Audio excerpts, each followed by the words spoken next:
سۆما سلااوت لێبێت لەگەڵ نزیک بوونەوە لە بانگەشەی یان بە شێوەیەکی گشتی لە هەڵبژاردنەکانی ئەنجومەنی نوێنەرانی عراق هەڵمەتی بانگەشەی حەزب و لایەنە سیاسیەکان فراوانتر بووە، بەڵام بە تایبەتی بانگەشەی هەڵبژاردنەکانی یاخودی یەکێتی نیشتیمانی کوردستان بە شێوەیەکی گشتی فراوانتر بووە. ئێستا لە تەواوی بازنەکان لە سنووری پارێزگای هەولێر دوای وتارەکەی سەرۆکی یەکێتی نیشتیمانی کوردستان شێوازی بانگەشەی هەڵبژاردنەکان گۆڕانکاری بەسەردا هاتووە بە شێوەیەک ینی ڕۆژانە بازنەکانی هەڵبژاردن قەرەباڵغی زیاتری پێوە دیارە و لەگەڵ ئەوەشدا بەشێکی زۆر لە کادیر و لایەنگرانی یەکێتی نیشتیمانی کوردستان ینی بە شێوەیەکی سرتر کار دەکەن بۆ سەرخستنی لستی 222 یەکێتی نیشتیمانی کوردستان. هەوڵە دەم لەگەڵ میوانەکانم قسە بکەم باپیر لەگەڵم دەبێت سلااو لێبێ.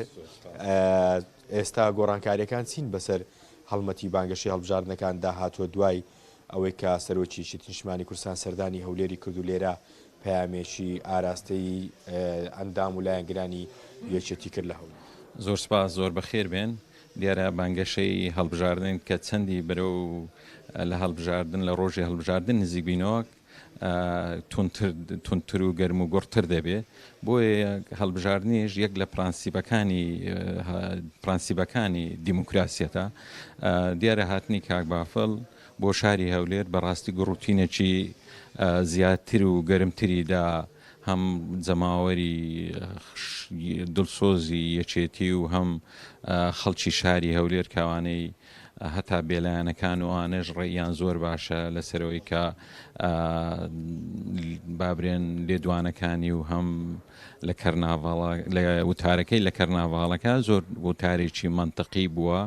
هەمیش یەکێتی بە قۆناغ یەک لەو لایەنە سیاسیانەیە یەک لەو لایەنە سەرچیانەیە لەسەر ئاستی عراق و کوردستان کە لە کوردستان خاوەنی دەستکەوتی ڕاپەڕینە و خاوەنی دروستکردنی پەرلەمان و حکوومەتی کوردستانە زائیدەن لە عراقیش هەردەم تەکید لەسەر قوڵبوونەوەی دیموکراسیەت و تەوافقی سیاسی دەکا. زۆر سپاس. کاک زوێریش لەگەڵم دەبێت. کاک زوێر ڕۆژانە ئێستا بەوەی کە جەنابەت لێ پرسراوی کۆمیتەی 11 و بازنەی 11شی شێوازی بانگەشەکە چۆن گۆڕانکاری بەسەردا هاتووە، پێشوازی خەڵک چۆنە و بە شێوەیەکی گشتی چۆن کار دەکەن بۆ سەرخستنی لستی 222 یەکێتی نیشتیمانی کوردستان. سپاس دەکەم. سەرەتا بەخێر بێن، بە خێراتنی کورساتنیش دەکەین. ئێمە وەکو بازنەی 11 بەردەوامین لە سەردانەکان، بەردەوامین لە سەردان و لای دۆست و لایەنگر و هەواڵەکانمان. ئێمە وەکو بازنەی 11 لەو هەڵبژاردنە پەیاممان هەیە، پەیامە کەشمان ڕوون و ڕەوایە، پێمان ڕاگەیاندینە لەگەر هاتنی بەڕێز هەواڵی بەڕێزمان کاک پاڤێل گۆڕانکاریەکان هەڵبژە ئەوە کە بانگەشەکە سەرتر بوویتەوە پەیامەکی ڕوون و ڕەوای هەبوو.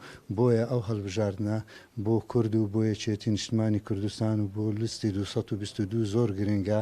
پەیامیشمان ئەوەیە خەڵکی هەولێر بە تین و کروشەوە بچن دەنگ بدەن دەنجیش بە لیستی 222 یەکێتی نیشتیمانی کوردستان بکەن. هەر یەکێتیە دەتوانی مافەکانی گەلی کورد لە بەغدا بەدەست بێنیتن. سۆما ئەوەی جێبیست بووی ئەمە بەشێکە لەو گۆڕانکاریانەی دوای هاتینی سەرۆکی یەکێتی نیشتیمانی کوردستان بۆ هەولێر و بەشداریکردنی لە کەرنەڤاڵە جەماوەریەکە وەکو میوانەکانیشم باسییان کرد. ئێستا لە دوای وتارەکەی ئەو گۆڕانکاری بەسەر شێوازی بانگەشەی هەڵبژاردنەکان داهاتووە، لەگەڵ ئەوەشدا کە چەند ڕۆژێک ماوە بۆ هەڵمەتی بانگەشەی هەڵبژاردنەکان و کۆتایی دێت گەرم و گوڕێکی زیاتر لە بازنەکانی هەڵبژاردن دروست بووە.